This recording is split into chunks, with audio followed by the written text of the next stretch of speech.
Hi friends, ఈ వీడియోలో మీకు కొన్ని చిమ్నీకి సంబంధించిన ఉపయోగకరమైన విషయాలు చెప్తాను. చివరి వరకు చూడండి. అయితే మీరు చిమ్నీ కొనుక్కునే ముందు కొన్ని జాగ్రత్తలు, కొన్ని మీ ఇంట్లో పరిశీలించుకోవాల్సినవి కొన్ని ఉంటాయన్నమాట. ఒకటి, చిమ్నీ పెట్టే ప్లేస్లో విండో ఏమన్నా ఉందా?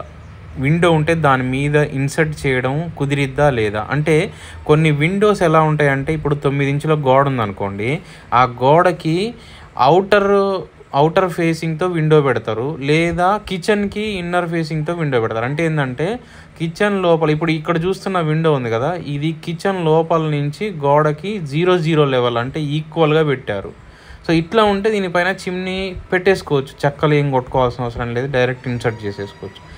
లేదు, ఈ బయట సైడ్ గోడకి 0 లెవెల్గా ఉండి ఇంట్లో ఉన్న కిచెన్కి గ్యాప్ వచ్చింది అనుకోండి, కిచెన్ గోడకిను విండోకి 6 ఇంచులు గ్యాప్ వచ్చింది అనుకోండి, అప్పుడు చిమ్నీ ఫిట్ చేయడం అనేది. ఇంకొంతమంది మెజర్మెంట్స్ ఏం చూసుకోకుండా డైరెక్ట్గా చిమ్నీలలో పెద్ద చిమ్నీ కావాలి మాకు అనేసి బయట షాపింగ్ మాల్కి పోయి తెచ్చేసుకొని పెట్టుకునే టైంకి వచ్చేసరికి అక్కడ పెద్దది 3 ఫీట్స్ చిమ్నీ తెస్తారు, అక్కడ ఉండే గ్యాప్ 2 ఫీట్సే ఉంటుంది అనమాట. ఇటు సింక్ మీదకి వచ్చేస్తూ ఉంటుంది.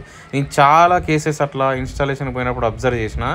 పెద్ద తెచ్చుకోగానే సింక్ మీదకి వచ్చేస్తుంది, ఆ స్టవ్ ఏమో ఇటు సింక్కి దగ్గరగా జరుపుకోవాల్సి వస్తుంది అనమాట. అప్పుడు మనం గిన్నెలు కడిగేటప్పుడు కానీ, ఆ వాటర్ వదిలినప్పుడు కానీ అంతా స్టవ్ మీద పడిపోతూ ఉంటాయి అన్నమాట.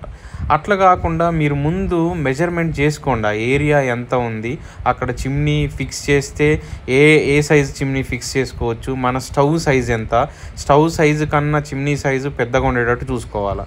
అట్లా కాకుండా స్టవ్ ఏమో పెద్దది 3 ఫీట్స్ తెచ్చుకుంటారు, చిమ్నీ ఏమో చిన్నది తెచ్చుకుంటారు, సక్షన్ పవర్ తక్కువ ఉంటుంది, అలాంటి వాటికి లాక్కోదు, వంట వండుకునేటప్పుడు ఇబ్బంది పడతా ఉండదు. ఇంట్లోనేమో చూడడానికి వస్తూ ఉంటుంది, పని చేయడానికి మాత్రం అది పనికి రాకుండా అయిపోద్ది అనమాట. సో అట్లా కాకుండా మీరు ప్రాపర్గా ప్లాన్ చేసుకోండి ఏం చేసినా కానీ. గోడకి హోల్ కూడా మీరు ఎటువైపు అయితే ఫ్రీగా ఎయిర్ వెళ్ళిపోవాలో అటువైపు ప్లాన్ చేసుకొని హోల్ ఇచ్చుకోవాలి. అంటే హోల్ ఖచ్చితంగా 6 ఇంచులకు తగ్గకుండా చూసుకోండి.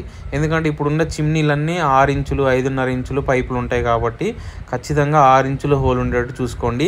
మీరు చిన్నది పీవీసీ పైపు చిన్నవి పెడతా ఉన్నారు ఈ మధ్య, మళ్ళీ దాన్ని రీవర్క్ చేసుకోవాల్సి వస్తూ ఉంటుంది. అట్లా కాకుండా 6 ఇంచుల హోల్ ఉండేది చూసుకోవాలన్నమాట. నెక్స్ట్, కప్బోర్డ్ డోర్స్ ఉంటాయి, రైట్ సైడ్ కప్బోర్డ్ డోర్స్ పెడతా ఉంటారు.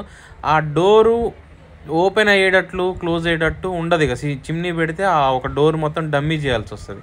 అది డమ్మీ చేయకుండా ఆ స్పేస్ను కూడా మనం వాడుకోవాలంటే ఆ ఏరియాలో మీరు స్లైడింగ్ డోర్లు పెట్టుకోండి. రైట్ సైడు స్లైడింగ్ గ్లాసులు పెట్టుకున్నారనుకోండి, అటు ఇటు అనేవి, అందులో మీరు చిన్న పోపు డబ్బాలు అట్లాంటివి పెట్టుకోవచ్చు.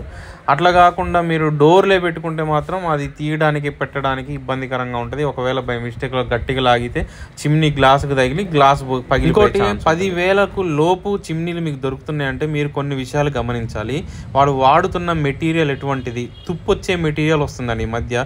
4,000 5,000కి చిమ్నీలు అని పెడుతున్నారు. అసలు యాక్చువల్గా అవి మొత్తం తుప్పు వచ్చి 1 ఇయర్కే ఆ మెటీరియల్ అంతా ఖరాబ్ అయిపోద్ది. అలాంటి చిమ్నీలు, అసలు ఆ మోటార్ కూడా లో క్వాలిటీ మోటార్స్ అనమాట, అలాంటివి తీసుకోబాకండి.